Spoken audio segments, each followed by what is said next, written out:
بسم اللہ الرحمن الرحیم۔ قسط نمبر 4۔ یا ایھا النبی انا ارسلناک شاہدا ومبشرا ونذیرا وداعیا الی اللہ باذنہ وسراجا منیرا۔ حضانت و رضاعت، رسول اللہ صلی اللہ علیہ وسلم کو پالنا اور نبی علیہ السلام کو دودھ پلانا۔ ولادت کے بعد 3-4 روز تک آپ کی والدہ ماجدہ نے دودھ پلایا۔ حضور نبی کریم صلی اللہ علیہ وسلم کو ولادت کے بعد 3-4 روز تک آپ کی والدہ ماجدہ نے یعنی دودھ پلایا۔ پھر آپ کے چاچا ابو لہب کی کنیز صوبیہ نے آپ کو دودھ پلایا۔ یہ وہی صوبیہ ہے جن کو آپ کی ولادت کی خوشخبری سنانے پر ابو لہب نے آزاد کر دیا تھا۔ صوبیہ نے آپ صلی اللہ علیہ وسلم کے چاچا حضرت حمزہ کو بھی دودھ پلایا تھا، اس لیے چچا ہونے کے ساتھ حضرت حمزہ آپ صلی اللہ علیہ وسلم کے رضائی بھائی بھی تھے، جو کہ غزوہ احد میں شہید ہو گئے۔ زرقانی جو سید الشہداء ہے، حوالہ کتاب کا زرقانی میں۔ صوبیہ کے بعد حلیمہ بنت ابو ذؤیب نے آپ کو دودھ پلایا۔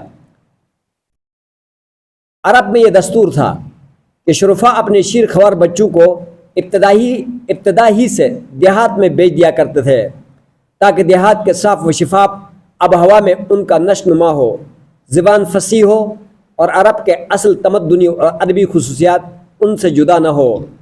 اسی دستور کے مطابق ہر سال بنی سعد کی عورتیں شیرخوار بچوں کی تلاش میں مکہ آیا کرتی تھی۔ حلیمہ فرماتی ہے کہ میں اور بنی سعد کی عورتیں شیرخوار بچوں کی تلاش میں مکہ آئیں۔ میرے ساتھ میرا شوہر اور میرا ایک شیرخوار بچہ پہلے سے موجود تھا۔ سواری کے لیے ایک کمزور گدھی اور ایک اونٹنی تھی جس سے دودھ کا ایک قطرہ بھی نہیں نکلتا تھا۔ خود میرے پستانوں میں اتنا دودھ نہ تھا جس سے بچہ سر ہو سکے۔ سب عورتوں نے بچے لے لیے، صرف حلیمہ خالی رہ گئی۔ کوئی عورت ایسی نہ تھی کہ جس پر آپ صلی اللہ علیہ وسلم کو نہ پیش کیے گئے ہوں، لیکن سب نے یتیم سمجھ کر انکار کر دیا تھا۔ جس کا باپ ہی نہ ہو اس سے حق الخدمت ملنے کی کیا امید ہو سکتی ہے؟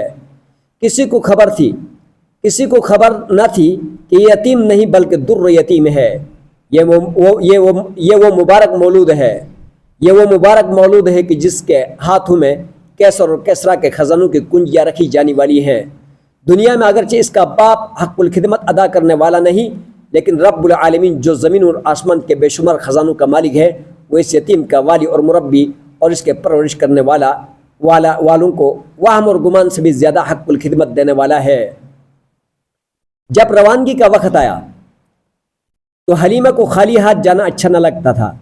یکایک غیب سے حلیمہ کے دل میں اس یتیم کو لینے کے لیے شدید تقاضا ہوا اور انہوں نے اپنے شوہر سے کہا، میں تو اس یتیم کو لینے جا رہی ہوں، ضرور اس کو لاؤں گی۔ شوہر نے کہا، کوئی حرج نہیں، شاید اللہ تعالیٰ اس بچے کو ہمارے لیے خیر و برکت کا سبب بنا دے، جاؤ لے آؤ۔ بنی سعد کی عورتوں نے مخلوق سے امید لگائی تھی کہ ان سے کچھ ملے گا، اور حلیمہ سعدیہ نے اللہ پر بھروسہ کیا۔ حلیمہ کا بیان ہے کہ اس مولود مسعود کو گود میں لینا تھا کہ چھاتیوں میں جو خشک پڑی تھی، اتنا دودھ اتر آیا کہ آپ بھی سیر ہو گئے اور آپ کا رضائی بھائی بھی۔ یہی حال اونٹنی کا ہوا، اس کے تھن دودھ سے بھر گئے۔ میرے اور میرے شوہر نے خوب سیر ہو کر دودھ پیا۔ جب بنی سعد کا قافلہ مکہ سے واپس ہونے لگا تو ان کی لاغر کمزور سواری برق رفتار ہو گئی۔ یا تو ان کو چابک مار کر ہنکایا جاتا تھا یا وہ اب تھامے نہیں تھمتی تھی۔ ساتھ والی عورتوں نے پوچھا کہ اے حلیمہ، یہ وہی پہلی سواری ہے؟ واللہ اب تو اس کی شان ہی کچھ اور ہے۔ قحط کا زمانہ تھا اور سرزمین بنی سعد کچھ زیادہ ہی قحط کی لپیٹ میں تھی۔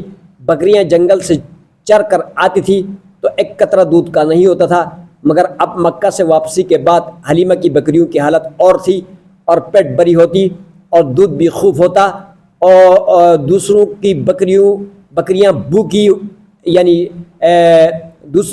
بھوکی ہوتی اور دودھ بھی نہیں ہوتا۔ لوگوں نے اپنے چارواہوں سے کہا کہ تم بھی اپنی بکریاں وہیں چراؤ جہاں حلیمہ کی بکریاں چرتی ہیں۔ چنانچہ ایسا ہی کیا گیا، مگر کوئی فرق نہ پڑا۔ حلیمہ کی بکریاں پیٹ بری ہو، دودھ سے لبریز آتی، اور دوسروں کی بکریاں بھوکی واپس آتی اور دودھ بالکل نہ ہوتا۔ حلیمہ کہتی کہ اللہ تعالیٰ اس طرح ہمیں خیر اور برکت سے نوازتے رہے، اور 2 سال پورے ہو گئے۔ یعنی یہ باتیں تھی سیرت ابن ہشام میں۔ 2 سال پورے ہونے کے بعد حلیمہ آپ صلی اللہ علیہ وسلم کو لے کر آئیں تاکہ والدہ ماجدہ کے سپرد کریں، لیکن مکہ میں وبا پھیلی ہوئی تھی، تو حلیمہ تڑپ اٹھی اور خداوند ذوالجلال کہ جن مہربانیوں کا حلیمہ تجربہ کر آئی تھی اس کی وجہ سے حضرت حلیمہ نے آپ کی والدہ سے یہ درخواست کی اس در یتیم کو چند دن میرے پاس ہی چھوڑ دے۔ آپ کی والدہ نے اجازت دے دی اور حلیمہ آپ کو لے کر بنی سعد واپس آ گئی، اور اگلا جو